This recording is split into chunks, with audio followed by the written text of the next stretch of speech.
Bonjour mes grands, bonjour mes petits braves enfants de la grande section, ça va, vous allez bien?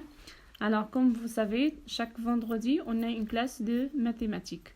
Aujourd'hui, on va travailler la journée et les différents moments de la journée. Qu'est-ce qu'on fait pendant la journée?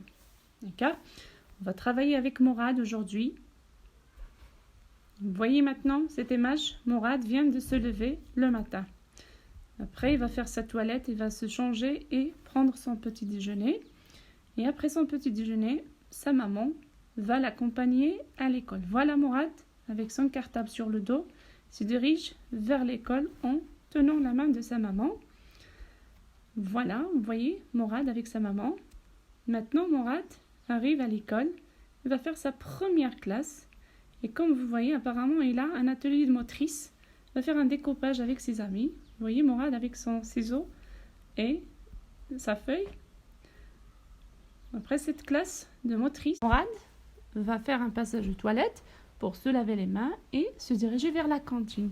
Et vous voyez Morad maintenant dans la cantine pour son déjeuner. Regardez son assiette qui contient plein de légumes, un verre d'eau et aussi les pâtes apparemment ça. D'accord? Alors juste après la cantine, Morad va faire sa deuxième classe, d'accord? Juste après la cantine, Morad va faire sa deuxième classe et apparemment c'est une classe d'écriture. Vous voyez, Morad avec sa copine sur la table, ils sont en train d'écrire. Après cette classe d'écriture, il y aura un regroupement et puis c'est la sortie. La maman de Morad est là. Il va le chercher pour rentrer à la maison. Voilà, Morad maintenant. Il va quitter l'école. Voilà Morad déjà arrivé à la maison, changer ses vêtements et elle est à table pour son dîner. Voilà, avec sa maman, son papa à table. Mes braves enfants de la grande section, aujourd'hui on va travailler encore les saisons. Et comme vous le savez, chaque jour on fait des rituels et parmi les choses qu'on fait dans les rituels, c'est de se repérer dans le temps et dans l'espace. Pour le temps, je vous demande chaque jour, on est quel jour, on est quelle saison. Et voilà, aujourd'hui, on va travailler les saisons, les 4 saisons de l'année. Les 4 saisons, on a l'automne, on a l'hiver, on a le printemps et l'été. Alors, sur le livre, vous avez les vignettes arbres qui correspondent à une saison. Vous voyez, la première, c'est la couleur de l'arbre, c'est orange.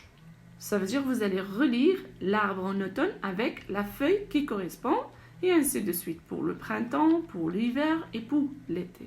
Pour le deuxième, vous avez une suite organisée. Vous voyez les feuilles des arbres. Il y a un ordre, il y a selon les saisons. Il y a l'automne, l'hiver, le printemps, l'été. Et on commence encore. L'automne, l'hiver, le printemps, l'été, jusqu'à ce qu'on finisse la frise.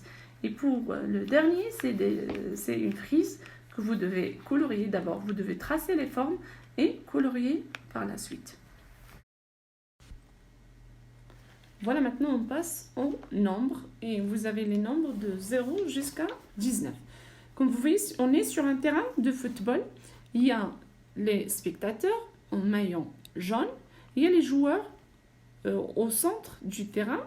Il y a des joueurs qui portent des maillots rouges. Il y a des joueurs qui portent des maillots bleus. Alors, ce que vous devez faire, vous devez compter combien on a de joueurs qui portent des maillots rouges.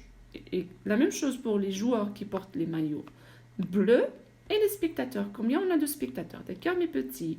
Et le deuxième, vous devez relire les nombres dans l'ordre. Ça veut dire 1, 2, 3 et ainsi de suite. Je relis le nombre au nombre qui le suit. Et vous avez une frise pour jouer avec les formes et les couleurs. D'accord, mes petits? C'est tout ce que vous avez pour cette page. Pour la page 94, vous avez la combinaison des formes. Bien, la combinaison de formes est pavée. Vous avez les formes devant vous. Vous devez travailler avec les autocollants que vous avez vers la fin du livre. Pour chaque forme, j'utilise 2 vignettes. Alors, pour le carré, vous n'avez que les triangles pour les vignettes. Vous devez jouer avec ces vignettes pour couvrir les formes que vous avez. Et la même chose pour le deuxième. Et pour le troisième exercice, ou bien l'exercice 7, vous devez écrire les nombres qui manquent dans les bulles vides.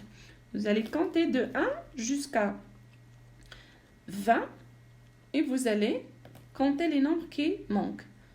Alors, regardez bien, observez bien, cherchez le 1, cherchez le 2, le 3, les 4, le 5. Les nombres qui manquent, vous devez les écrire dans les bulles vides. C'est tout ce que vous avez, mes petits. On a fini notre livre cette année de mathématiques. J'espère que tout ce qu'on a fait cette année vous a été utile.